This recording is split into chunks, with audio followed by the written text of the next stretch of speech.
Hey everybody, it's Jason Blaha here, and the single most requested video for me to do this week has been for me to cover the new Bostin Loyd video. And so I went ahead and ripped a copy as soon as people asked, and I finally got around to watching it today. I ripped a copy just because I was worried YouTube was going to pull it down, because I have gotten in trouble with YouTube slightly and had videos unmonetized or flagged or whatever for way less graphic content than that when it comes to drugs and steroids and things like that. So I definitely wanted to get a copy pulled before anything happened to it, and it seems to be doing okay. They're leaving it alone. He's got around 190,000 views on it. And all right, what do I need to say about this really? You guys know that I always have mixed feelings when it comes to Bostin. I don't think Bostin is always a smart guy. I think he takes too many risks. I think he uses too many drugs. I think that he puts out a very dangerous message with a lot of the drugs that he uses and abuses. However, by that same token, I also have to respect him for being one of the very, very few real and honest guys in this industry. I mean, let's be realistic. This whole industry is built upon lies and nonsense, and even natural bodybuilding is chock full of guys who use more drugs than the drug-using guys from the 60s and 70s. I mean, so chock full of them. And so this whole idea that bodybuilding is about anything other than just drugs and genetics today just isn't true. And again, it's one of the reasons I don't like bodybuilding in general, one of the many reasons. But Bostin is one of the few guys out there who actually keeps it real. I appreciate that in spite of his recklessness. So the take comes from the video because he basically demonstrated what he injects through a whole day, gave examples of injections, injection techniques, all of his peptides, all of his gear, his synthol, everything, both before and after workout. It was a lot of stuff. But again, I think we kind of expect that from Bostin.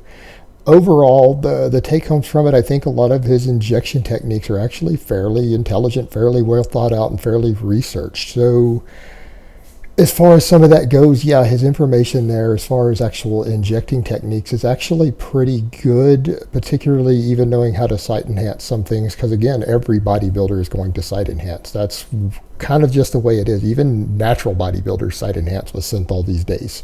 And that's just the unfortunate nature of that particular little niche. So he had a lot of good information there, and some of it was cringy though. And I don't mean cringy as in you guys think of it, but I mean the fact when I saw him pin testosterone suspension a couple of cc's into his bicep, I was like literally flinching, because all I could think about that when I watched him do that is that this guy is an absolute masochist, because that's excruciatingly painful. Like I don't even want to think about what that's going to feel like as he's doing it, and definitely how it's going to feel the next day. I'm surprised he is actually able to even do curls or anything, putting all that suspension into things like biceps or whatever, site enhancing with that. It just wow. Like I don't see how the guy gets up and brushes his teeth the next day after doing that. He's got to have an absolutely enormous pain threshold to deal with that sort of thing on a daily basis. So definitely do not try that at home, kids. You will pay the price for that. He probably has, again, he's either very much a masochist or he has an unusually high pain threshold. A lot of you guys are not going to be able to handle what he's doing. And I'm not saying that as a challenge. I'm not saying, oh, you're a pussy if you can't do it. No, I'm saying that most people are going to struggle to live normal lives if they do some of the stuff he does, because they're not going to be able to brush their teeth or use their mouse keyboard the next day. That it's just wow. And as much as I might not like the example he sets with some of that, at the end of the day, with so much fakeness in the fitness industry online these days, and just so much false advertising and Photoshop and lying about drug use, and guys pretending like anything that they do is about, that they actually know anything about training or nutrition, when in reality they're just riding by on genetics and drugs and all the fakes and the fake weights and the fake plates and everything else that's out there. I got to give the guy credit for just keeping it real.